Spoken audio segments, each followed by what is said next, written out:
Welcome to Emerge and Empower Podcast TV, a platform where resilience meets transformation. Here, we amplify voices that have faced trials, trauma, and adversity, stories that inspire hope, healing, and empowerment. Every episode brings raw, unfiltered conversations with individuals who have risen from hardship, embracing faith, strength, and purpose. Join us as we break the silence, uplift one another, and emerge stronger together. New episodes air Wednesdays at 6 p.m. English and Saturdays at 6 p.m. with select Saturdays in Creole for our Haitian audience.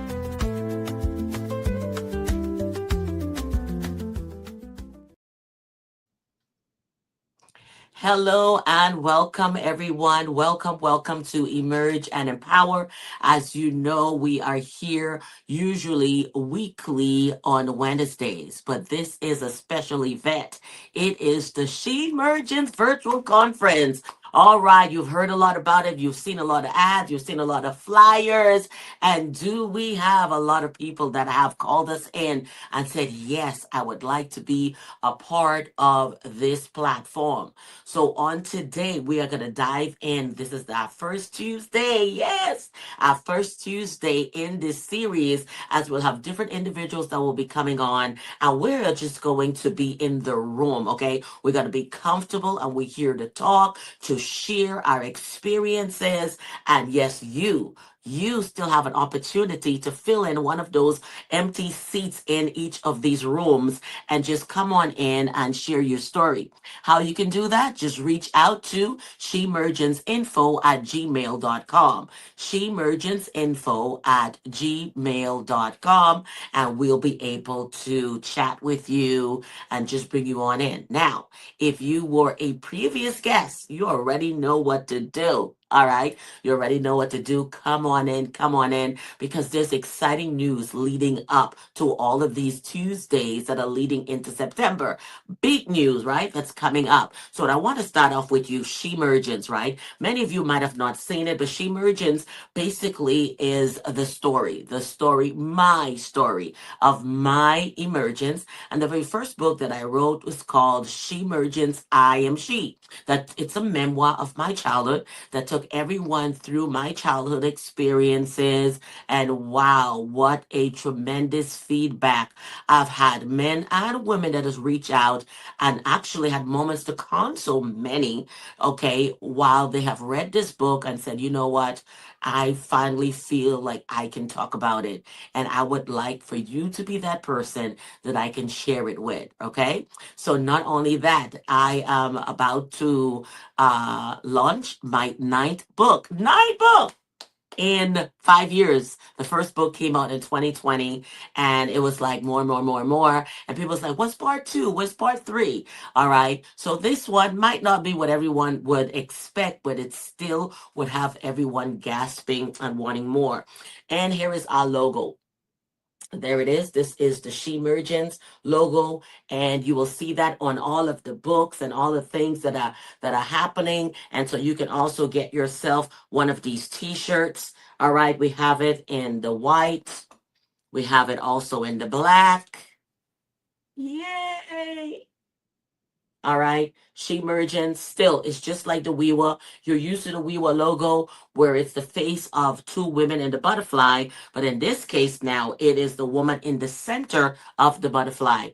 And so this is the journey of it all. And this is the mentorship for those who've gone through traumatic experience. And I coach you with our mentorship book as a mentorship guide, and you'll be able to connect on anytime, right? So just reach out to shemergenceinfo@gmail.com. Again, shemergenceinfo@gmail.com. So what we're doing on today, we're going to dive right in and bring in our ladies, bring in our guests, and we'll come right back to our group at this time. So let's just take you to a short break. Get ready. Are you ready? Let's go.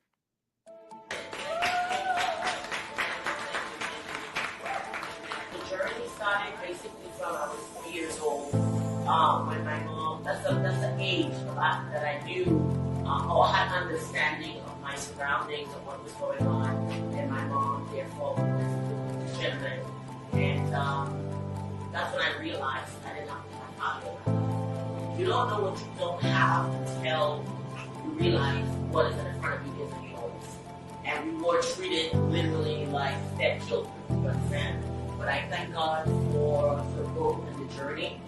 If you haven't read book one, you have to read book one. Book two makes sense because it's a flow and it's a sequence, and there will be a book three thereafter. I was trying to summarize it all and put it in the second book, but it didn't make sense. The book that's called The Ship basically talks about once I now got married and have a life, what I still went through. Alright, it was not a Cinderella story, it was not a Prince Charming story.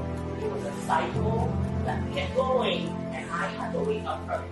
So I live to tell the story because I couldn't be like the women that are on the side of the road. When you see people that are out there prostituting or doing whatever, you don't know their story. No little girl got up and just said, okay, I want to be a prostitute. I want to just be on the street. I want to sell drugs. Nobody wakes up to one thing to do anything.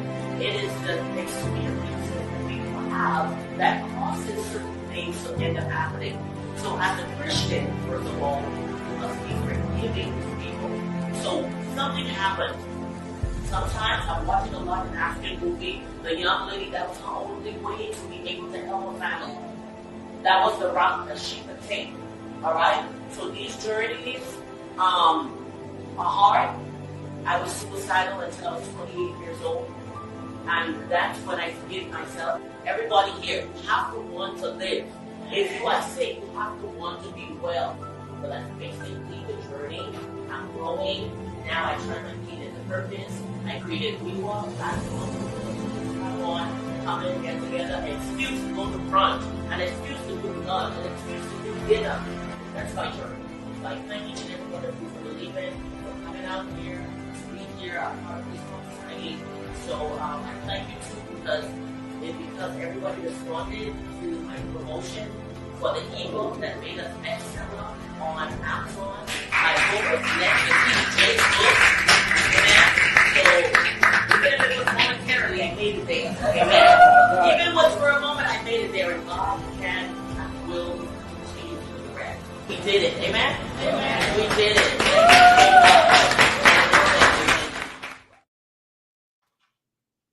And welcome, welcome, welcome, welcome. Let's welcome our beautiful audience and our beautiful women that are here today for this interview segment as we are running through the Shemergence Virtual Conference. Welcome, Pamela, welcome, Brenda, and welcome, Mamina. Ladies, let's say hi. Hi. Hello, everyone. Hi. Hello, everybody.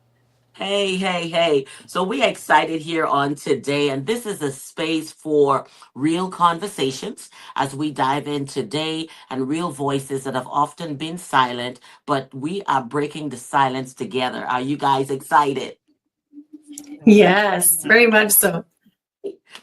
All right, I get so animated when it's about helping each other. I get animated about helping people, wanting people to get on the front row seat of their life. I get just animated about it. So we're going to come right in. And before we go further, ladies, I would like each one of you to introduce yourself, tell people who you are, whatever it is you'd like to intro, also where you're located as well, so they know that we are definitely, you know what, reaching. Okay, so we're going to start here with Pamela. Hello, I'm Pamela Hawkins from Gainesville, Florida. I lead a nonprofit there, Grace to Overcome, where we advocate well-being, holistic health prevention, and advancing youth wellness. The CEO and Chief Research Officer, uh, just vested in our mission rooted in hope, helping others pursue excellence in wellness and overcoming. Wow, wow. Welcome, welcome, Pamela. Welcome, welcome to Shemergence Virtual Conference. We're going to go right over to Mamina. Hello, everyone. I would like to thank Dr. Linda for organizing this, and I'm so happy to be here with all of Yay! you.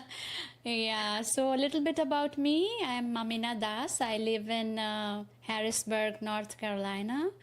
And I work with autism. I just want to say autism because nowadays they are just uh, saying autism so that we don't disrespect anybody, so that we don't start accepting it as a disorder, but it is just Right. a condition. And we are trying to accept more and more, and making it more playful and help them, So I learned working with autistic children that we don't compete. We don't compete with others. We just focus on our interest area and we learn. That's it. It's as simple as that.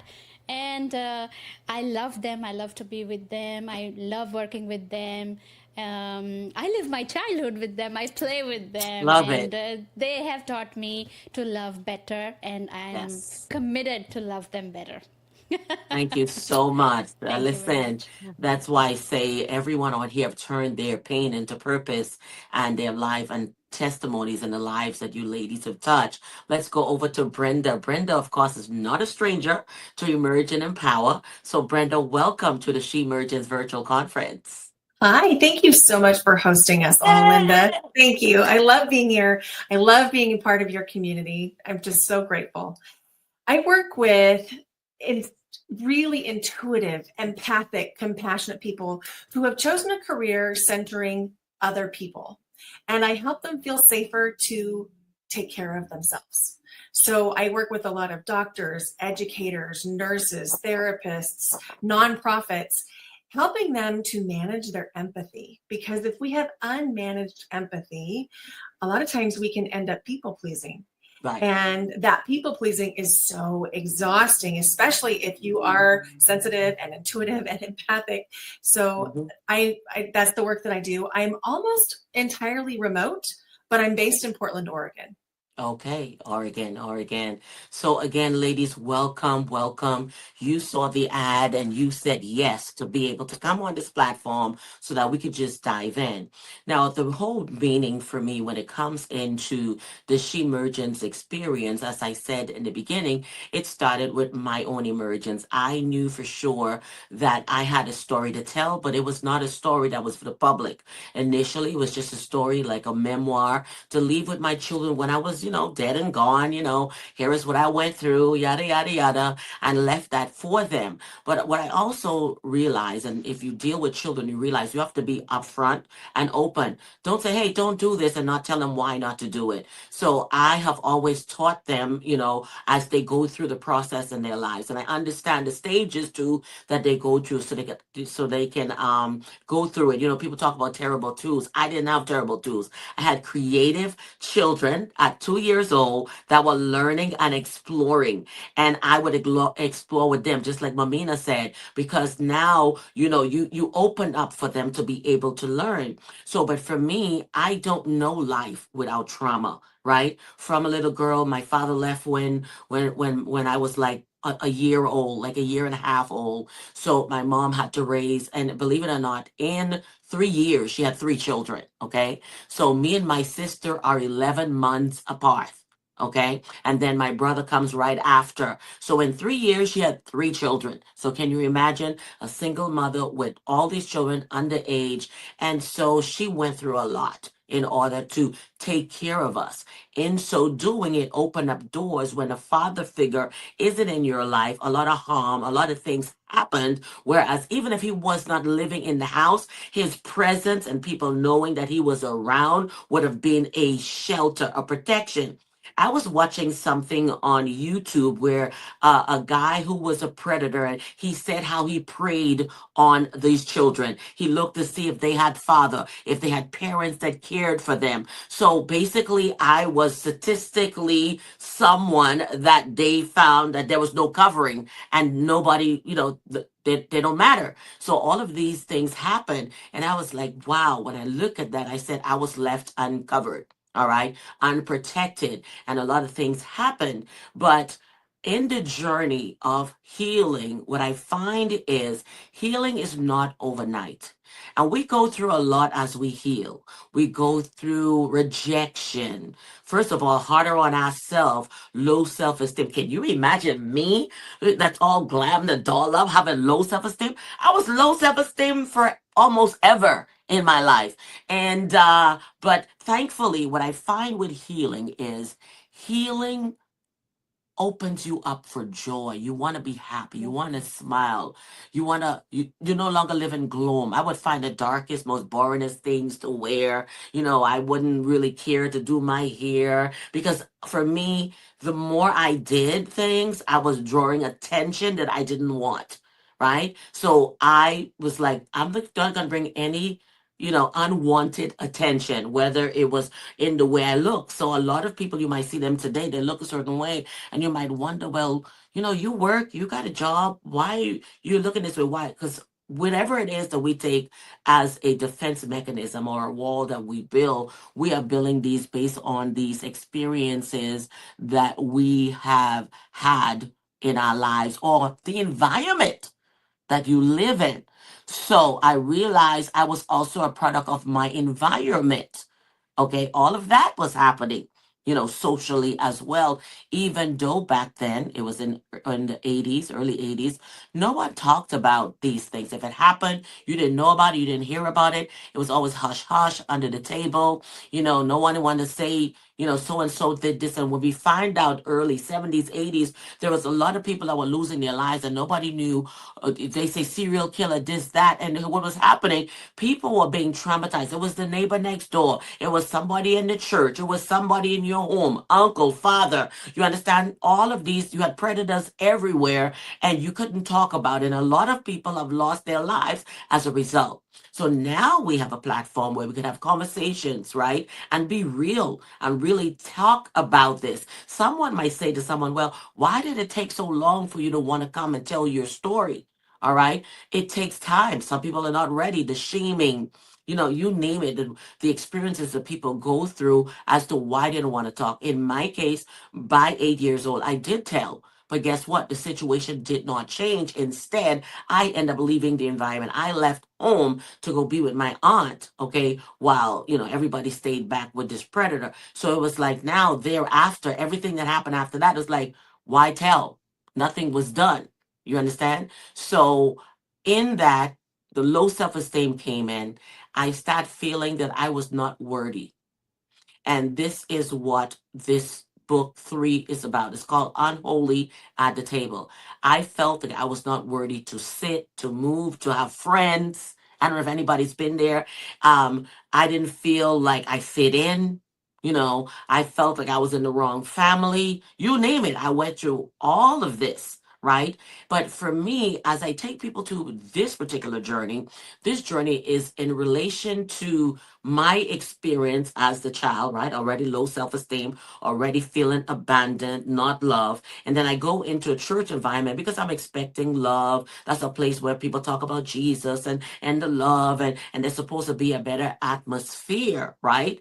Well, later on, I discovered the person that I saw as a father figure since my dad wasn't in my life, then he himself, was someone that took advantage of children. I wasn't privy to that at the time, but I remember wanting to get baptized. And I've been teaching Sunday school, assisting the little kids, right? That's why I could connect with you, Mamina, about the children. I love teaching, and that was my place and my comfort. So I was always pouring into kids. I'm 7 and I'm teaching 9, 10, 12. Right. And it continues this way. So I'm 11. They're talking about baptism and I want to get baptized. And the pastor said, nope, you're too young. 12, I asked again. Nope, you're too young. 13, every year I asked for baptism and it didn't happen. So at 15, I go back and say, well, I'm 15 now. I'm in high school. Then I guess I should be ready for baptism. Well, that moment that I went into the pastor's office was when now I experienced firsthand who he truly was. Okay. And ran out of his office and said, you know what, forget it. I'm not asking about this church thing. I know God is real, but these people are fake. It didn't push me away from God, but it made me wary of let's say those who say they're in authority, because everyone that's supposed to love me hurt me. Everyone that said they cared really didn't. So I start putting up this wall, like I'm not letting anybody in. Nope. I got to shelter that. And so that's where my unworthiness started to feel, because I was told too many times, you're nothing, you'll never be anything, you'll never amount to anything. That same pastor, when I met my husband, we were still talking, literally told me, because my husband was driving the church bus at the time, and I sat in the front row. There was a lady who wanted the front seat. She ran in and complained to him and said, "Oh, Linda's in the front seat." He came out in the front of the church bus filled with about 18 people and said, "Get down. Who told you that you were worthy or deserving?" Can you imagine? Okay. And at this time, I'm like 16 years old. All right. And he said to me, "You will never have anything in your life. You will never even own a bicycle. To think that you have right to sit in somebody's car." Can you imagine? I'm in the front of everyone. I felt so embarrassed. I was like, oh my God, this is the worst of the worst. Okay. And so from that point on, that environment I just felt like I was not safe. I came in because of the children, taught Sunday school. When Sunday school was over, I sat in the far back of the church, couldn't wait for church to be over. There were times that I didn't even come in, and I would call someone to take over. So these are the different aspects of it. So I went through life feeling unworthy. I went through life until I was 28 years old, suicidal. And the only reason why I didn't harm myself, because I kept hearing one of the 10 commandments, thou shalt not kill, right? And I loved God enough that I didn't want to suffer more in my afterlife, right? So that stayed with me. And I said, okay, but it's got to get better than this. So coming into 18, I never saw myself being my age, because the way the trajectory of my life was going, I did not feel like I would live past 18. In truth, I never saw my life past 18.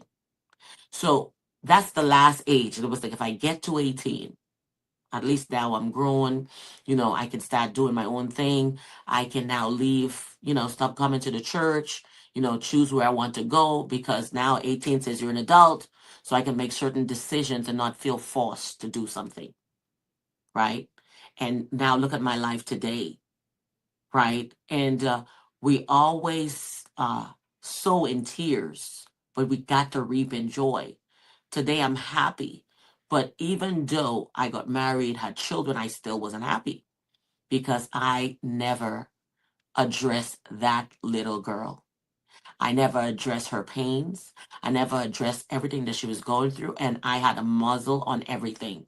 I didn't share anything. I went through so much. To the point, I tell you, I was 6 years old and left for raped and left for dead, right? That was never shared with anybody. I couldn't, because my environment did not make me feel safe, protected, or loved. So it wasn't until I wrote my book in 2020, right in the midst of COVID, all right, that a lot of people, even those who were supposed to be counselors, reached out and were apologizing. I should have seen the signs. You were always withdrawn, da, da, da, all of these things. So later on, they come to me with it, you know. But for me, I'm glad that it finally happened. But it took a journey. It wasn't until I was 35 now. I thought I was done. I ignored it enough. So it's done. 35, I'm triggered. Back to that little girl. One day, my husband reached for me in it's probably 2 a.m. And I went to that little girl. I started crying. I started shaking. I couldn't believe I was here. Like, I have kids now. I have a life. Like, why am I here? But still, all this time, never feeling worthy. Even though I was a wife, still didn't feel worthy, because I married a narcissist, of course. So I never felt like, oh, well, who do you think you are? I made you. All of this. I went through all of this continually in my life. So at 35, I'm triggered. And now I have to deal with her. But dealing with her now means I have to stop being the yes woman. I have to stop being the yes woman. I have to stop, like, whatever I say. Why you wearing that dress? I had to take the dress off because he didn't like it. Why did you fix your hair that way? Who told you? You know, all of these things I had to, like, hold on.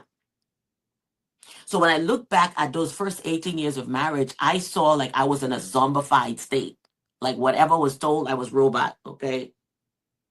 Always apologizing, always saying I'm sorry for things that I didn't do because I kept saying, I'm not deserving.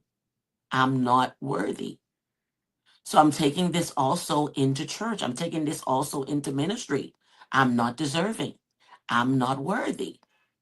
So I'm taking this even to the communion table, even though I know God says, come unto him. You know, the table is set, but I'm still feeling I'm not worthy. I'm not worthy. I'm not deserving. Okay. And that is why we are here today. Because in this platform, we are going to dive right in to those moments that you two went through an experience like this. All right. So we're going to go and start right off. I'll give y'all a moment because I know I said a lot. So let's take a moment to breathe. Let us have a cup of coffee. We'll come right back. Let's go to a cup of coffee because listen to me. Yeah, that deserves coffee and we'll come back for conversation. Remember when coffee was just coffee? A routine sip, part of the 2 billion cups consumed daily, enough to fill an Olympic swimming pool every 3 minutes. Same old flavor, same old routine. For centuries, 75% of coffee drinkers have settled for mediocrity, masking the taste with sugar, syrups, and overpriced add-ons. But what if coffee didn't just promise to be amazing? What if it actually was? Introducing Alive Coffee, the first coffee that tastes as good as it makes you feel. Meet the coffee that thinks beyond the cup. Bold, smooth, alive. Made from expertly roasted top-quality beans, Alive Coffee is smooth, rich, and shockingly delicious. Stop drinking May, start drinking Alive. The coffee that delivers just like the 90% who won't start their day without it. Alive Coffee. Wake up, take over. Feel alive. Feel alive.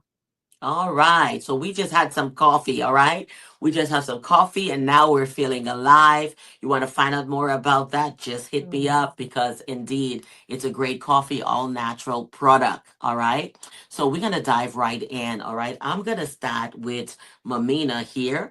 And the question goes, have you ever felt unworthy of healing? So thank you very much for sharing actually, and I was actually listening, and I would like to congratulate you for wherever you are today, and I'm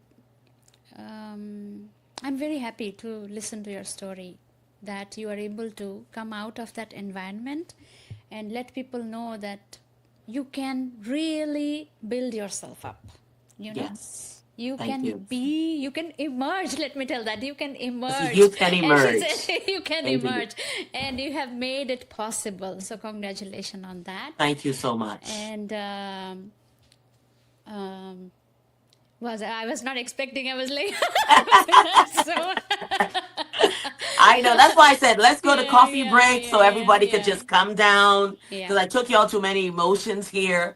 So we're gonna go right in. You know, like I Yeah. said, because we've gone into this place. I don't think there's anyone watching me on today that too has not even gone through such a feeling Yeah. of Yeah. feeling unworthy, unworthy of love, unworthy of healing.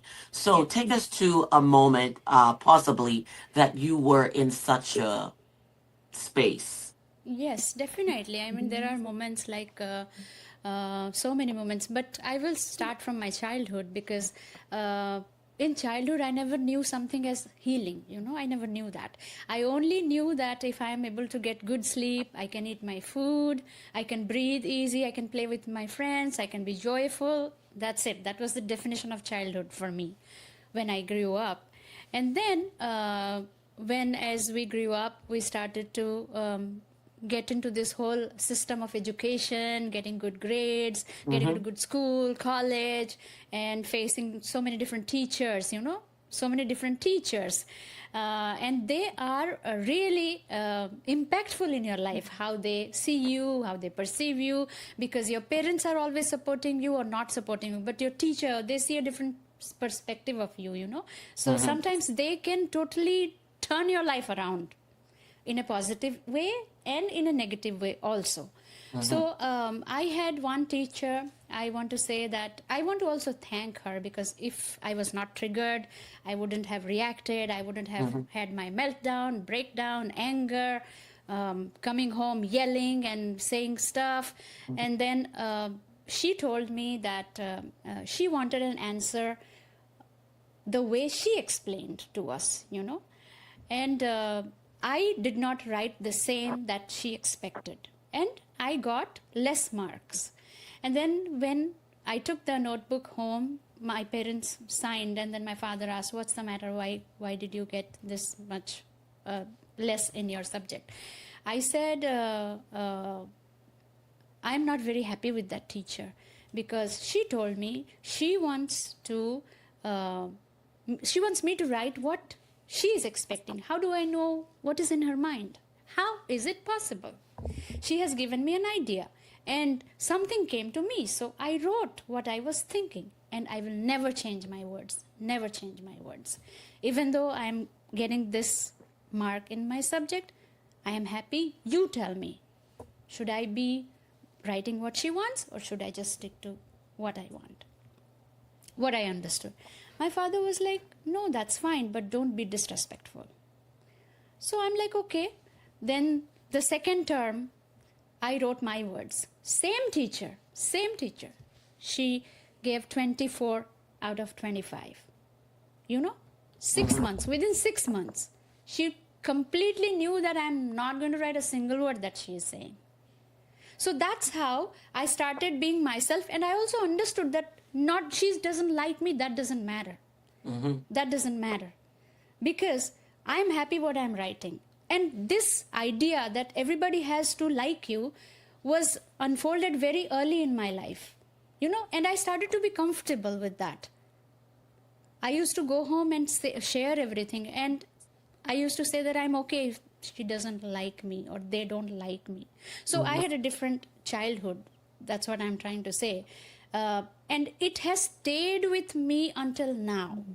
You know, that one thing that, and I think that is really big, because nowadays children, I work with autistic children, and I totally feel it when there is indifference. You know, they are like putting them aside, or they are like, that kid is delayed, he will take some more time lining up, maybe he is needing more attention while transitioning. Well, I'm there for that.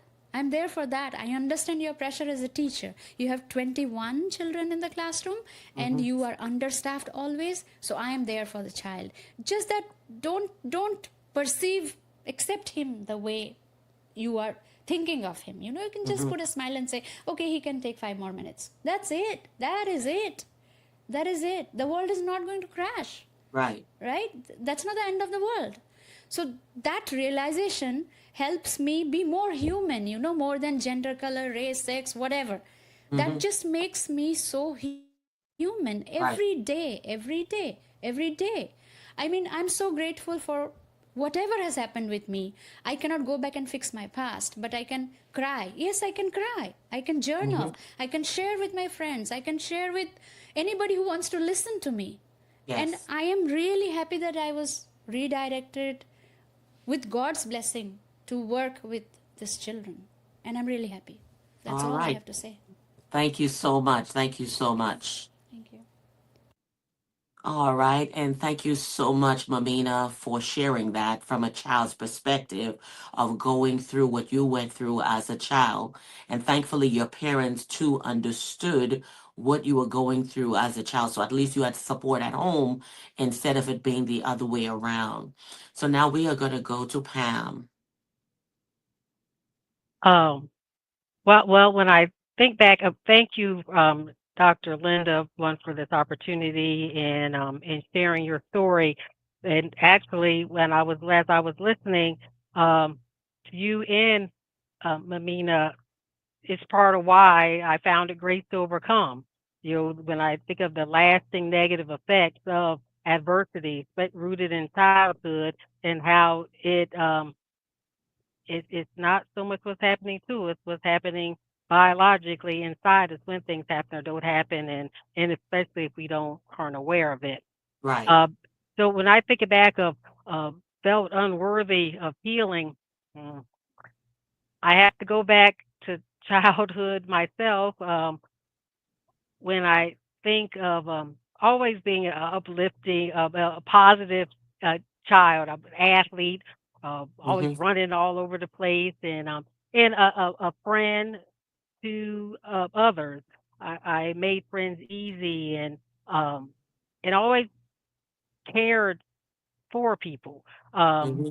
you know, my brother used to say, because I was very small, and they actually called me nickname Bones. And if I saw someone being picked on, I would go up and say, pick on someone of your own size, and my brother would say, whose size are you? So, but it was rooted in I remember since my youth when I lived up north and when we moved to the south, um, it I was there was some feelings of I'm not it was difficult in the sense of people would say things like, I guess the way I spoke, white girl, and obviously I'm not, Mm-hmm. and I used to think, what is that about? Um, or and sometimes feeling less than, like I wasn't valued as the person who I was created to be, Mm-hmm. from my own race, and um, but I always continue to be positive, but I didn't realize that there were some things that lay dormant in that, and Mm-hmm. Mm-hmm. being put in this little box, rather race wise, or you can do this. I was an athlete. I was really good in track and field, and I always loved like nutrition and wellness. Even as a child, I was always you know focused on this, food and nutrition, and wanting to be healthy. And when we moved south, I used to think, wow, goodness, Florida must be the poster child for deep fried and breaded. Mm-hmm. Because there was such a, my when we grew up, my mom, we were cream of wheat people, and I remember I used to hear this term with food wise, fat back. I thought, what in the world is that? And I remember one time when I said, excuse me, I must have been 15. I said, what is that? And I thought, why would someone want to ruin a perfectly pot of vegetables with that? But and I wanted to just share a variety of different ways to um cook and aid the body. But I felt like I wasn't uh, fully known in different areas. Uh, just who was Pam? Who am I other than besides the athlete? Who was I? Um, that really besides this athlete. So as I grew up and got older, um, I was always purposeful in you know just looking at other people for themselves and looking at the best in them and wanting people to know who you are makes a difference. And I see in you value because if nothing else, we all are valuable. We all have value. And then to the point of those are two initiatives that vested in I love our youth of the day. And what we think and believe about ourselves matter. And it's critical for our youth in their self development and their growth that they realize I see in you value. And what does that mean? and who you are makes a difference. Your presence is more valuable than you know. Um, it, and so over the years where I, you know, where I felt I wasn't encouraged, except through God and His grace and His loving on me, that I was on purpose going to make a point of encouraging others every day in everything I do, to be an encourager. That's it. To this day, if I'm in a store or Walmart and there's a precious jewel, that's what I call children, and they pass by, especially if they're with an adult, I'm gonna say, "Can I tell them something?" Right. It is, I'm gonna say, and I want you to believe it. I see in you value. And it stands for intentional, consistent, nice, and unique. Because they are. And Mm-hmm. I asked them. I have these wristbands that I carry around, and I said, I want you to read this out loud so your own ears can hear it. And it says, "Who you are makes a difference," because it does. And I didn't realize that being felt less than a lot and put in this box actually traveled into my adulthood. Um but God's grace through and through how it actually, through different illnesses and challenges, how all those pieces fit together to create this beautiful puzzle, though, that God designed in His plan and purpose for me to aid in helping others through healing and restoration and finding their way back to wholeness, to help children be strong, safe, and equipped for the long haul over the lifespan. So when I say, actually, I think back, I felt unworthy at times, but through God's revelation and grace, you know, I understand.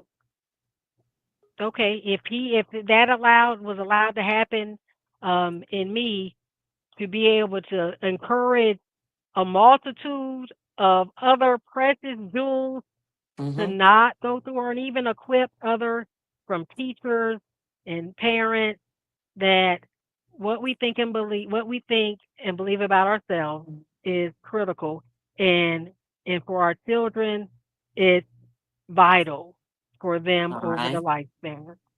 All right. Thank you so much. So again, it's an experience in your childhood where you felt unworthy. And now today you want to pour that, whether you know the person or not. You want to say that I see value in you because there was that time in your life where you did not feel worthy. And that's why we continue to say most people who are working into that God given purpose driven life, it came from a place of trauma. It came from a place of pain. And you've seen it where a lot of people walk away from corporate world making, six-figure incomes, but choose a life where they can pour into someone because it's more fulfilling for them, right? So now we're going to go over to Brenda. Okay, so we'll repeat the question again so that way we don't forget what the question is. Have you ever felt unworthy of healing? Oh, my answer is absolutely. So your story and my story are unique, but there's some parallel moments. Hmm. And so I had some childhood abuse that I disclosed and no one believed me. Hmm. And so I internalized that to think, oh, it's because I'm not worthy of helping. Hmm. Like this other person is worth more. And so that was definitely present in my mind all the Hmm. way through childhood, guided me into a marriage where I still got to hang on to that idea of unworthiness. And another interesting parallel is I was 35 when I decided that I had had enough of that. And Wow. so, like the other ladies have shared, my mission is directly connected to that because I feel like a big part of the reason that I work with empaths and intuitives and highly compassionate people is because I know that I was caretaking on some level of the other adults because I could feel their pain. And I put that ahead of my own needs, even as a young child.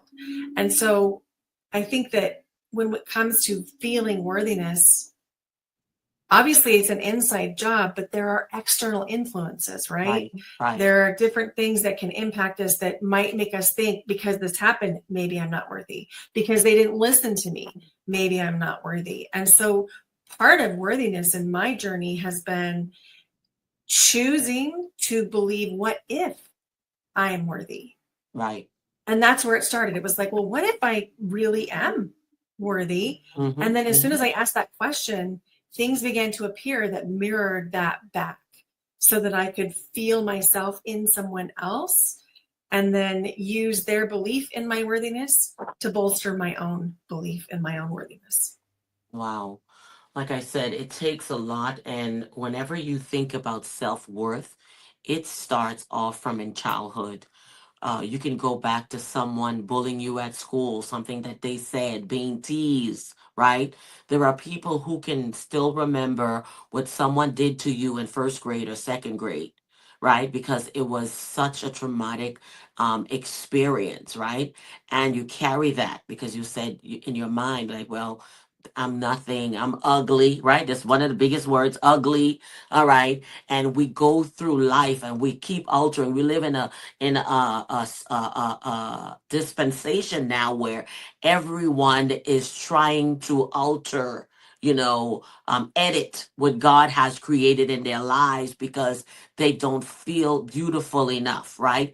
Enhancing, changing. We have identity crisis, and it still stems off with that experience as a child, something that was said or did to you that now you're still living out, into your adulthood. So I'm giving everybody the chance and opportunity today to go back, release, forgive that young person, forgive your young self, and forgive the person who said or did to you, because only then you can truly get in the front row seat of your life.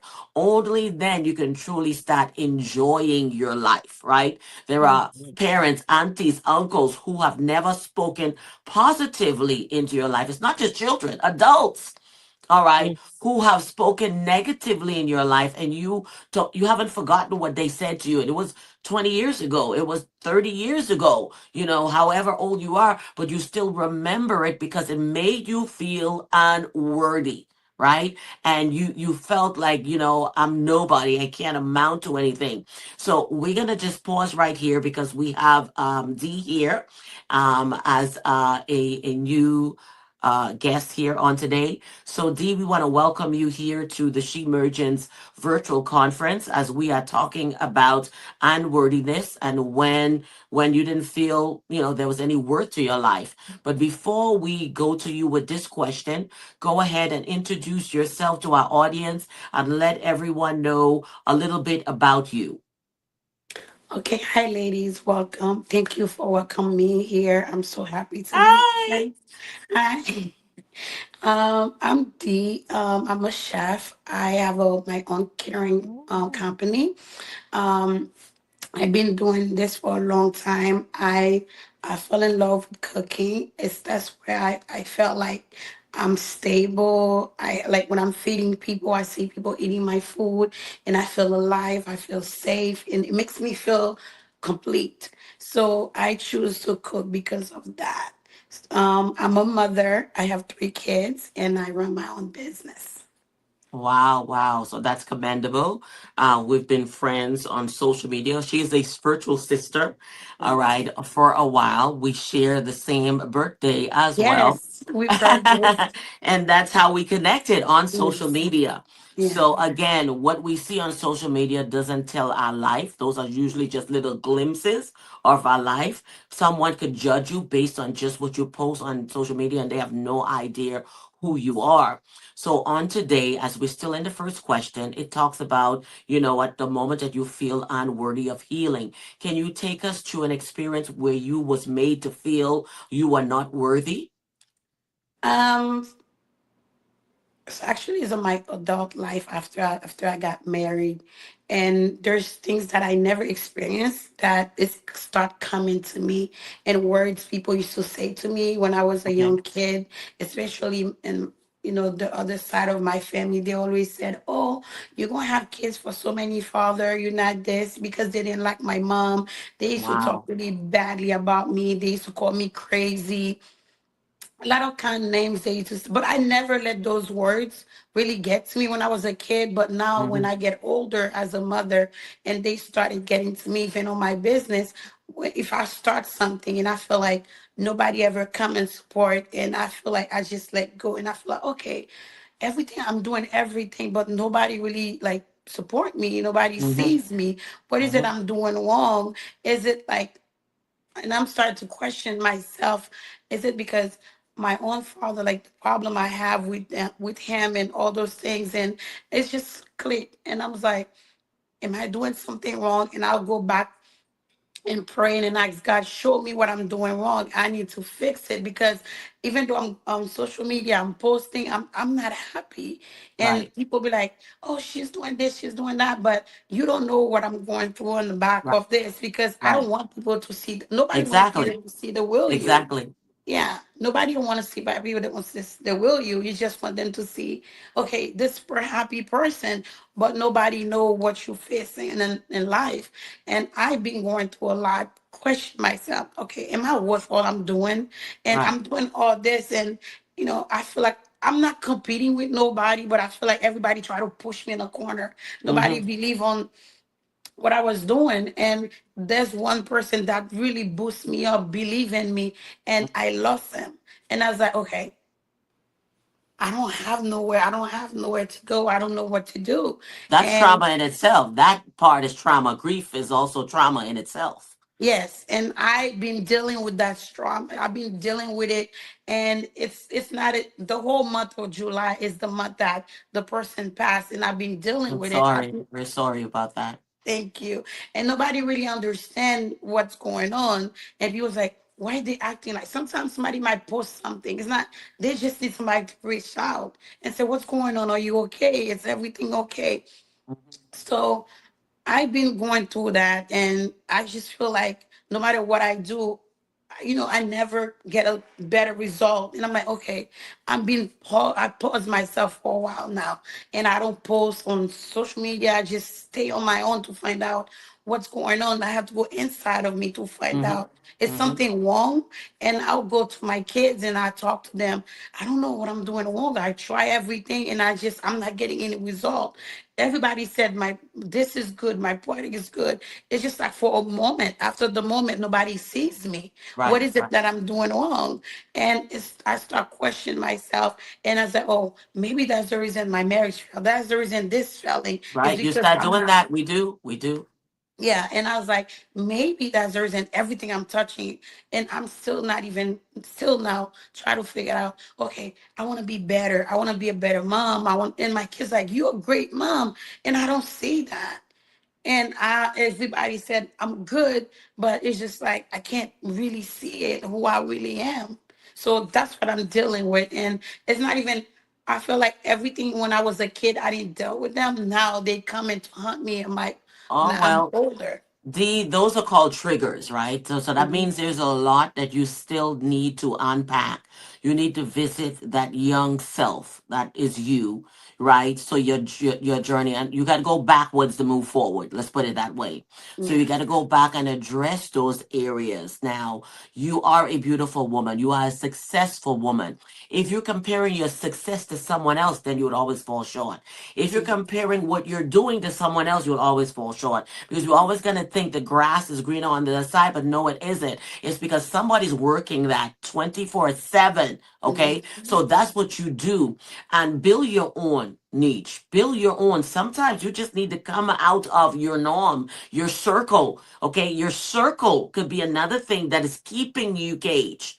All Yeah. right. So you got to reach beyond that. Like, for example, all the women here on today, none of us know each other. We moved outside of our circle. And Mhm. because we've done this reach, and because I've done this reach, you're local, right? I don't Yeah. have local people that are on my podcast.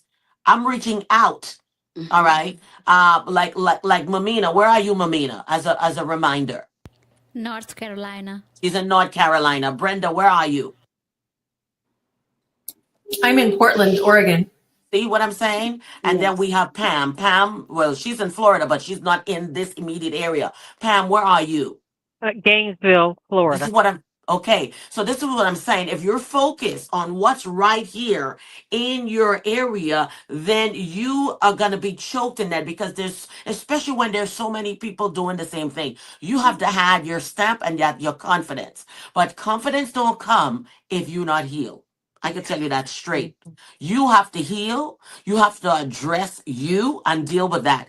You keep mentioning stuff a childhood father. Let me tell you this thing. God is a father that has always have grace and love. All right. And he doesn't hold anything against you when you come to him. So if there's any unresolved issues, just deal with it. Face it and move on. It's time to not hold on baggage. Because as you were talking, I saw bags upon bags of upon bags. And so there's a lot that you need to release. All right. And so that way, because you have done work that is worthy. I've seen your work. I've seen what you've posted online. All right. And I remember a couple of years back, I think it was during COVID actually, when you were doing plates and I went to your house, because I wanted to encourage what you were doing. And the food was great. So you're doing everything. So be happy to know you're doing everything and just move. That's what it is. So you're still feeling unworthy, but we're telling you today you are worthy. Thank you. All right. You are worthy. All right. Your children are saying back to you, Mom, you are a great mom. You're measuring, you're being hard on yourself. And the first thing you need to do is heal. You have to allow yourself time to heal. Ladies, anybody want to chime in for D? I just want to celebrate you being so vulnerable and sharing your Come on. experience, Dee. I mean, Yes. that took a lot of courage. Come Yes. on. Dee, thank you, for being so transparent. And that's a lot hard to be that transparent and let everybody know where you're really at. But Mhm. God sees you, and as one chef to another, keep it. Yeah, the fondest memories are in the kitchen, and showing love to others. So just keep doing what you're doing, and know that you are seen, and you are valued. Thank you. That's it. So, That's it. yeah, I just want to thank you, Dee, for sharing, for being yourself in that moment of sharing, Hmm. and be more of yourself. You can feel everything. Yeah. Mm. Yes. We can get upset, we can cry, Yeah, but just get yeah. over it, get to Yes, if there are yes, days you yes. don't feel like getting out of bed. You think as I Yeah, stand here and I'm all bubbly, there are times where I said, you know what? I'm not getting out of my bed today. I just yeah. want to be by myself and I just stay there, That choose it. Choose how you want your day to play out. Choose it. Today I'm gonna be colorful. Today I'm wearing yellow. Hello? What's your favorite color? We gotta That, start with that. What's that's your my favorite favorite color? color. That's Oh my my favorite color, God. yellow. Oh. Okay. Because as I was talking about color, I saw yellow, right? Yes, So yes, Mm-mm. wear that. What I realize when we're yes. not healed, we go for gloom, dark. We dark. We go in. We only shine a little bit. That's why I said when you see somebody post something on social media, that was probably that only time that month that they had some type of ray of hope or some smile and said, "Let me capture this for people to see." But after that, behind the scenes, you're crying. You're doing this. Psalms 3 talks about crying in the pillow, wetting we all go through these moments. All right. So we're going to go to the next question. The next question is, what difference did healing make in your life? Now, for those who've gone through healing, once you've healed, what difference did healing bring in your life? Anyone can pick that up. Oh, freedom, freedom. When realizing that you know it doesn't matter what others think, but what how God has created you and with talents and gifts, um, and freedom to really walk in uh, what He's called me to do. Because there was still some of that noise and the lies in the back, thinking, "Oh Lord, really? you called me to do this work, with not without a doubt, he has called me to do some um, things truly to aid and help others that are groundbreaking, that are not that awareness is a powerful tool that what others Mm-hmm. aren't aware of. So, but I did have those moments as I was hesitant on stepping out and doing and saying what he called me to do. I Mm-hmm. had um, those moments of that, whoa, healing and restoration for myself first, being fully known where I thought I wasn't. So, so definitely the difference in knowing that you are healed, whole, and valued, and now it's just time to execute and walk out what God called me to do, to help others, Mm-hmm. to be a bridge, helping others get across to where they want to be in wholeness, health. All right. Thank you so much, Pam. Anyone else? Let's go back to that. What difference did healing make? I feel like freedom is a great word. And there's so much peace and joy on the other side of freedom. Yes. And I also feel like it's a choice, right? And for my experience, and I would love to know what your experiences are, healing is not a box to be checked. Like No. there's always something new that can be healed. And Yes. so it builds momentum in my experience. One healing leads to another healing, leads to another Yes. healing. Mhm. And I think approaching it for me as though it's something that I'm going to continue to do for my life has given me the courage to continue to do the work and releasing any shame about having to heal. Because Yes. that was part of my story as well. There was a little bit of shame I carried because I was like, oh, I'm ashamed because I need to heal. But the Yeah. truth is, we all need to heal. Yeah. Mm-hmm. Yes. Mm. That's true. Yeah. Mamina? Yeah, I just want to say that I was never exposed to this word healing later until my life when I was 35 or more. Okay. But now I can speak about that. Like the difference it made was to understand what I have gone through, to journal, to see the moment, to cry, to feel everything, Mm-hmm. to feel everything. And then Mhm. going back to my work, seeing the children smile and laugh, just laugh it out. That's it. Laughter is a great medicine. Believe it or Yeah. not. It's Mhm. so true. You know why I say that? Because there are people, and I'm sure if you look around, if you never thought about it, there's somebody do you know that you've never heard laugh out loud. True. Okay? So laughter is indeed a great medicine. To laugh wholeheartedly is Mhm. someone who's healed because I remember when I was going through moments, I smiled, like people would look at me, and I remember I did this a lot to the point I used to be saying, stop doing that. People just look at me and it wasn't real. It wasn't real, but but it was never real. And I remember I'd be saying, take that grin off your face. That's fake. Like, come on. You understand? They just look at me, always, always, always. But it wasn't real. And it wasn't no laughter. You notice it's just a grin. There's no sound. There's nothing coming from the inside. You understand? So, D, as we talk about healing, because you're still dealing with grief, you're still dealing with the loss of your Yeah. friend. Yeah. But I'm still dealing with the loss of my cousin.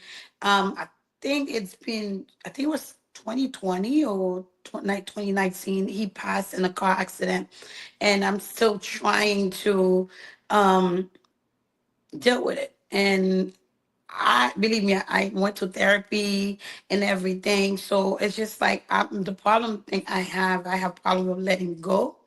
So it's something that I have to work on. But now I used to say travel. Now I accepted that he's gone. He's not coming back. that's good. That's healing right there. Yeah. Acceptance. Mhm. Yeah, I did that, and also that I know that I use him I speak to him whenever I know that I was supposed to do something, launch something, and I'm not doing it. And I was like, what would BG does? Will he?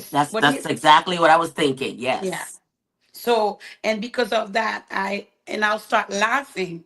And any joke he used to say, anything, like he always said a lot of jokes, and I was like, I start laughing, and I no, he will want me to do better, and I start working, and I'll start writing everything that I need to That's do. it. That's celebration. That's celebration. Indeed. That's celebration. Because that's what I was saying. You have to think of, like, even being here on this platform, he'll be like, I see you, girl. You understand Mhm. me? So these are things. So what you need to do is just get on the front row seat of your life. Stop being in the back seat. Stop blending into the wall. Just live. Okay? You've been existing. It's time to live, D. That's pretty much what it is. Yes, You've been I Pastor. just existing. wanted to say, I just wanted, sorry to interrupt, I just wanted to Go ahead. share that I want to speak about my son. Actually, when I was feeling lost or feeling was in my low moments, when I used to see him smile, that used to bring smile, joy in my life and purpose and meaning, So I am sad, okay, I can cry, but why would I give him that? I can give him joy, Yeah. because he's smiling, right? So we both can smile, Right. that has helped me a lot. Like, I wanted to say that about my son. Yes, yes, Okay. yes. All right. Thank That you. is great. That is great. So let's go over to the next. How did you overcome feeling unappreciated during your healing journey? What did you do? How did you overcome it? Take us through some of the things you did. uh, I want to share. I felt like I was left alone because when I was getting into this state of mind, I was not being accepted 100%, like everybody will say, oh, it happens, it's life, we have to move on, and this and that. And also, I was away from my home country, so my friends were back in India. Time difference, their life getting busy, not calling them. If I'm feeling depressed or sad, I can't call them because they're sleeping, so they can't attend to me, and they have their own life too. So that in a way helped me to be independent, and manage myself better. Like, okay, what can I do? Maybe I can, when I'm praying, I'm just talking to my idol, like, can you help me? Can you guide me? Can you show me a direction? I'm feeling sad, and I want to really come out of it. I want to live my life. I have one life to live. Help me, redirect me. I have prayed, I have meditated, I have started journaling, and that has helped me to be who I am, rather than depending on people who are available and feeling upset, disappointed, and blaming other people. So that actually brought me to myself. Why can't I have one God who has given birth to me, right? Right. And I'm going to fight with him. That's it. So you You have decide to to help live. me. Come on. Yes, that's it. You decide to fight for your life because Yes. if you don't, you're just gonna get pulled in. You know, Yeah. you're gonna get Yeah. all pulled into this wave. And this Yeah. quicksand that's just gonna come around you. So you gotta fight your way out. And for some, of course, it's getting busy. Journaling is great. Some people don't like to write, but journaling is another way of expressing and talking. About your day. It's a great one as well. Anybody else? Yeah. Oh, well, I just wanted to. Oh, when I was thinking when Mina was talking about just, and you were saying, Doctor, when just live. Uh, I had a visual of a vision board that I was putting together, and I believe God was saying, the Holy Spirit was saying, okay, there was a little cutout sticker that said the Nike, just do it, and then there was one that said live. Put it together. Just do it, live, because That's I it. wasn't. I was, doing so much for other people, but I had forgotten me. And Dr. Linda, when you're talking about when I said healing, um, I said, well, Pam, you do need to share some of how God's divine healing. When I think about of how wonderful God is, and I think of how you know. he allowed Daniel to, he didn't keep Daniel out of the lion's den, but Yeah, he yeah. protected him You while he was protected in him. it. That's So, it. and I think back over my life, and I often say, I said, when I think back over my life, I had to ask myself a question: was something lurking about, hidden, like a predator waiting to ambush me? And that's how I felt when I was diagnosed with this debilitating disease, multiple sclerosis, and was paralyzed in both legs and my right arm. And I Wow. kept thinking, multiple sclerosis, and in that name, it was in the name, multiple scarring. And Multiple. I said, Lord, what scars? What? So it took me, that disease, and in the name took me on a journey of discovery. And oh wow, what did God show me in the revelation of the unseen bruising of affliction in Mm-hmm. me? But it wasn't just for me, in the conflict within. And often I would tell individuals, like, I love the word. I love God's word, the greatest roadmap for life. And my three foundation scriptures, that Jeremiah 29:11 and Mm-hmm. Romans 8:28, God, Jeremiah, He knows the plans He has for us to Not for you. prosper us, to give us Mm-hmm. a hope. But all things work together for good, who those that love God and call for a purpose. On And purpose. but both of them, they were in captivity. So I was Mm-hmm. like, Lord, these foundation scriptures that I'm rooted in, but it tells me that even though in captivity, but then Psalms 138:8, I'm concerned about what you're concerned about. So um, when I think, I said, when I think back of all the trials and tribulations, some of the hurt, especially in the betrayals and relationships, and all the difficulties that surrounded people, my heart just, even the narcissist, I'm like, well, they weren't born that way, they were created. So my Mm-hmm. heart, in their childhood, something major was missing. Right. And so I'm thankful for God that, as I've learned to trust Him even in the horrific situations that happen, because if He allowed, because God is there's no lack and failure in Him. And it was like an understanding of, if He allowed it to happen, it was part of a greater purpose. And when the word says, call unto me and I will answer you and tell Yeah. you great and unsearchable things Mm-hmm. you do not know. And I when that was, I said, that's about me, what I don't know and what others don't know.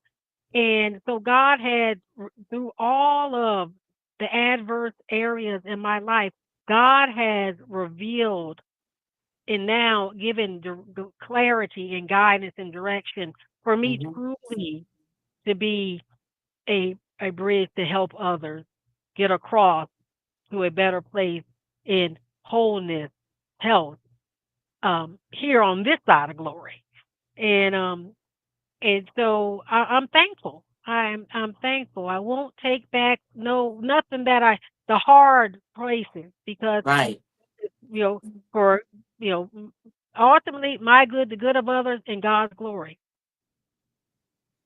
All right. What was meant to break you, make you. Yeah. All right, Brenda. I feel like it starts with the decision to show up for the healing, and then the way that will come through is different for everyone. In my case, it was a combination of Reiki and breath work and somatic healing and inner child healing and doing that work. And so I think, for me, it was being led one at a time to different modalities that I learned. And I knew at the time that I was learning them that I needed to go on my own healing journey first before I could actually share that with others. It's the only And way.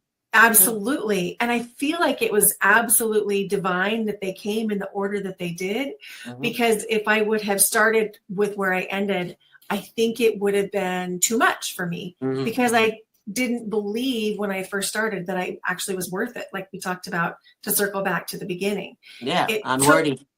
took really learning and then choosing to believe that I was worth healing and continuing to show up for it. That's it. That's it. That's so true. That's it. D. For me, is to love myself, to accept it, my mistakes, and I'm human. I make mistakes, and to allow those mistakes to become the person I am today, to become a better person, a better mother, a better businesswoman. And I think my thing is to put myself out there more. I'm more just a reserved person, stay by myself. I don't do anything. I don't get to go nowhere. So now I'm open up to let myself heal, to understand around people, to feel safe, and to learn that it's okay, you're safe. And that's what I use now. Right. Mhm. So I thank each and every one of you for that, because um that's why it's called unworthy, when word wasn't felt, right? So we each went through experiences, whether it's in childhood. For some of you, Dee said it was in marriage that she felt that. Each and every one of us have experienced that. For Pam, it was, when she was diagnosed. Now, what now? You understand? So what we need to understand is you got to give yourself grace. Okay? The same grace, because a lot of us give grace to other people. Give grace to yourself. All right? Forgive yourself. All right? No, you are not unworthy. You need affirmations around your house. Stick them up, whatever. I don't care if you have a wall in your car. Stick it up. Words that affirm you every day so you can get out of bed, right? So for me, it was always affirmations. That was my healing, affirmations. And I found affirmations. Say, for example, I was feeling low. The affirmation is actually a pick up from the place that I was. You know you were feeling low. You understand me? But life goes on. We can't keep letting that violent play. And we're crying and we're mellowing and we're melting away. And then you get locked into this place that you can't seem to get out of. Okay. And then the walls. Okay. The same way the walls go up to not let people in, guess what? You ain't getting out either. Mhm. You understand? So these are the things that we have to realize. Okay. So give yourself grace. You understand me? Give yourself grace. Learn to live. Voice. Stop apologizing for being you. Mhm. Mhm. Yes. Yes. Stop apologizing for being you. Just be you. Yep. Mhm. Stop dumbing yourself down to fit in. Yep. Amen. Just be Mhm. yourself. People have to either accept it, and again, if your circle have a problem with it, change the circle. Yep. Yep. Hello. If Oh, everyone is all amen. gloom, I don't. Oh my I used to God. walk into these circles. I used to walk into these atmospheres around pessimistic people. That is draining. Mhm. That is disabling. Okay? If Yes. you meet someone and you know they're never gonna have something positive to say, you already know that, and you program your mind. I'm not accepting that. Mhm. That's not who I am. Don't stop apologizing for being you. You're Mhm. silly. Be silly. There is Mhm. a whole group of silly people waiting for your Yes. silliness. Hello. There is someone who was waiting for you and say, "Welcome, girl. Let's be silly together." Mhm. You understand? So these are it. If you're a very spiritual person, but there is someone who isn't, don't waste your time. We need to find that Mhm. group of people that are Mhm. going where you want to. And also hang with the people who are already where you are, where you want to be. You're not Yes. there yet. Go hang out with those people who are already where you want to be. Amen. They Mhm. are always ready and willing to pour into you because they're not in competition. They're ready Mhm. to give back into you. Yep. See, I Mhm. give platforms for women to come and celebrate. I don't care if you have a million followings and I get my 6K now. When I've been on Facebook since 2009. I used to weed through so much. And before 2017, I was still under 500 followers. Why? Because I was very selective, still is now. But Mhm. if I wasn't selective, I probably would have had to need a couple of pages, which I do because I have one for Pastor Linda when I want to just pour scripture and whatnot. Right? I have that page. I have the Emergent and Power page because it's about the podcast. Then I have the Florida Ultimate Woman. This is someone who had low self-esteem, walked the stage at nationals at Miss Plus America. Okay? Mhm. And what am I saying is once you're healed, you feel like I'm worthy. Yes, I can do it. You've seen flyers, you've seen things. You as a chef D, there have been opportunities, I'm sure, where they are looking for people to come on and you just know it, "Mm-mm, I'm not gonna do Yeah. that. Yeah. I'm not gonna do that." Yeah. Yeah. Stop going to places where everybody's going. Change your audience. Yes. Yes. Yes. Mhm. Yes. I That's need to it. do that. And I used to be like this, they don't love me. They don't like me. Listen, I love me. Yes. And Mhm. once I start loving me, everyone's like, I like you. I say, no, you like me because I love me. Oh, Yeah. yeah. I have friends say, Linda, I love you. I say, please, you only love me because I love me. Because when I was in that dark place, I never heard you say you love me. I never heard Mm-hmm. you be open with me. You never Mhm. invited me to anything. Mhm. Mm-hmm. Hello. So Amen. if they're not inviting you, check with that. Either that is just a competitive environment, let it go. Create your own events. Listen, I wasn't Yes. on people flyers. Listen, I had enough events. I started creating my own event. I have my WeWa, I have this. I create. Listen, when I start being on my own flyers, people call me to be on their flyer. Stop wanting to go to people's things. Create your own. It says that Mhm. you have more than enough. You are worthy. Mm-hmm. Oh, they didn't Mhm. call me, but they called so and so. That's okay. Mhm. You can call them. Ah, let's just flip the script here. They didn't invite me, but guess what? You can invite them. Mhm. Mhm. Okay? So that's why Psalms 23 talks about him preparing a table before who? Your Yeah. enemies, your naysayers. Why? Because they said, I know her. I know her. She won't amount to anything. And then when God flipped the script, right? They were like, wow, I remember back then. I can't believe it. This is you? Yes, honey, it's me. That's you? Yes, it's me. I remember when I went to a job in 2016 and I was talking about me being an author. I didn't even know I was Googleable. So the girl says, let me put in your name, and boom, anything you've ever posted, do you know it goes online? And Mhm. they have this of me, this picture of me. I said, oh my God, I'm Googleable. You can Google me and you can find me. So it doesn't matter who is not supporting you. Your teacher, Pam, who didn't like your story because she wanted you to write it your way. No, you created. So from a little girl, you created your script and you read your script. And you are okay if she didn't give you the grades because you know that you did your best. Yeah. Mhm.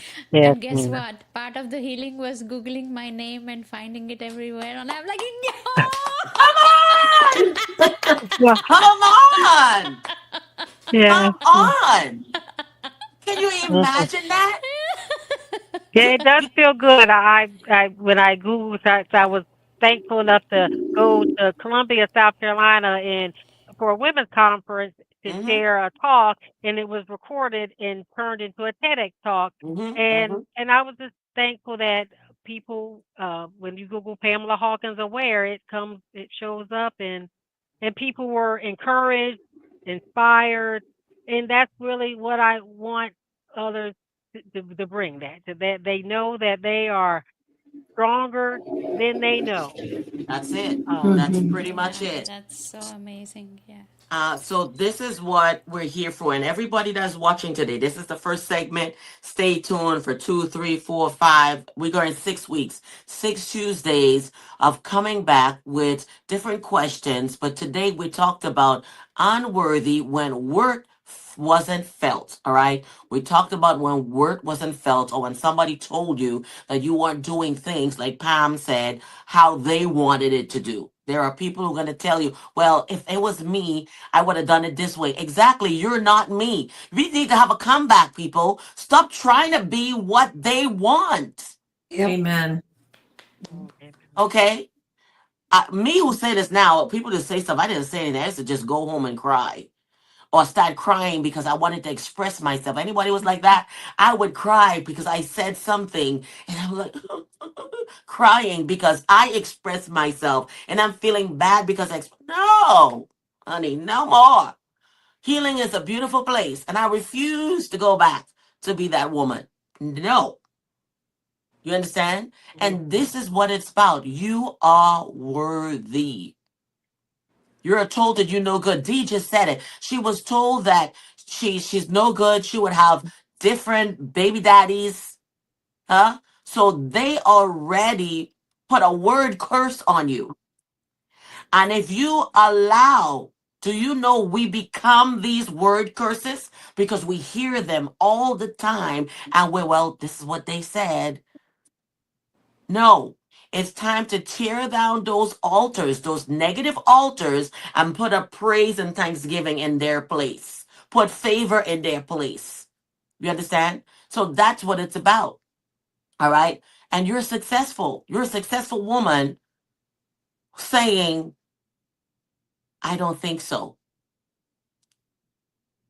You see, we each and every one of us. Now, doesn't mean there are days we don't feel low. Yeah. You allow yourself that. Take that break. Allow yourself that. Today, I don't want to go anywhere. I just want to stay here and watch Netflix and chill. Me, overdose on African movies, which I love. I'll just stay there. I don't go anywhere. Do you watch TV? No, I don't watch TV. But when I want to watch something, I watch what I want to watch. I Yep. read what I want to read. This is what we need to do. Stop doing things because everyone is doing it. Once you heal, you stop doing things because everyone is doing it. Well, they're doing it. So what? Why aren't you doing it? I don't want to. It's that simple. So as we close, ladies, let us just leave a last word to our viewers today. What message that's in your heart today that you would like to just leave with our viewing audience? Well, Oh, go ahead, Dee. to be yourself, to love yourself, no matter what. Continue doing it. If you're doing something you love, put every bit of yourself in there. Fall in love with it. Don't listen to the back. They always Come gonna be on. back noise. Don't Woo. listen to them. So they always gonna be there.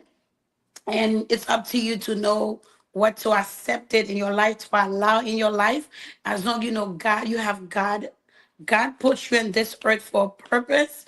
It's if you're still living there, you're not dead. It's because you still not fulfill what He sent you to do. So Mhm. continue to doing it. Trust yourself and accept it who you are and become whatever you want to become in the future.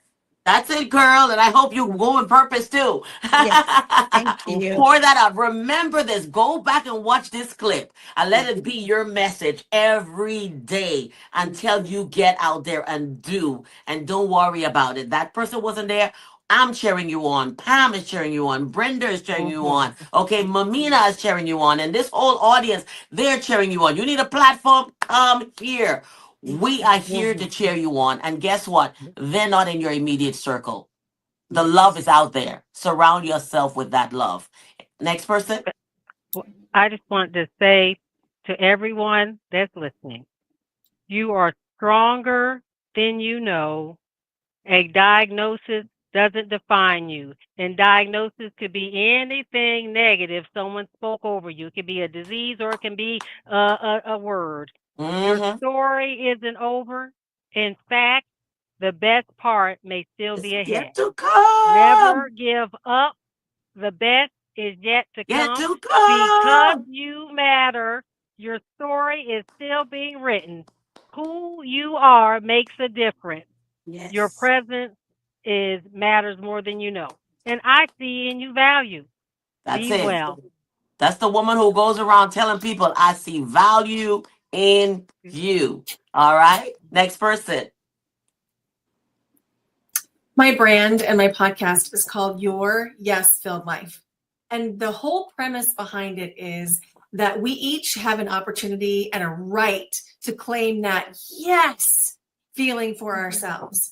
And so the thing that I would offer is if it's not a hell yes, it's a hell no. Come on. Come on. It's one or the other. I love it. Mamina? I just want to say, I just want to congratulate everybody who is here today. You all are emerging. You are Yes. there. You are seen, heard, accepted, celebrated. Come on, ladies, cheers! Smile, laugh, enjoy. You have one life. Be joyful. Be joyful. Be joyful. Even if you're drinking water, be joyful. Even if you're Hello. breathing, be joyful. Even if you're dancing, be joyful. Even if you're singing, be joyful. Even if you're cooking, be joyful. Yeah. That's it. I love what you said because you could have a cup. You could drink that thing like you're drinking something special, and nobody know that this water, but it's tasting good to you, and they're like, man, what are you drinking? And all you was drinking was water. Okay, get high on your own life. That's it. I That's love that. Cheers to my electrolyte Now, water. This is now literally Dr. Linda, hydration, the best water. it. And just before I was on, I didn't want to put it here. I'm not doing a commercial, but I went to Flanagan's early and I had some nice wings. Okay, so I got that pink lemonade in this cup. But guess what? It's yours. It's yours. So I want to thank you, ladies, on today. I really, truly thank you. And I know some of you, like Brenda, she's already had her one-on-one on Emerge and Empower. And I know you ladies will come back and we have the one-on-one as we dive deeper into your individual stories. But this has been, everyone, the very first segment of the Shemergence Virtual Conference. And yes, it is a success! Emerge and Empower as we have the Shemergence Virtual Conference brought to you by Dr. Lynn J. I can't wait for the next few weeks as women are coming on and just sharing, all right, into this space, having conversations with one another. And again, we have a few seats. Some of the weeks might have one seat left. So if you were still thinking about getting in, get in and grab that last seat in that particular recording. So blessings to you all and thank you. We will continue with this virtual conference. Until next week, bye.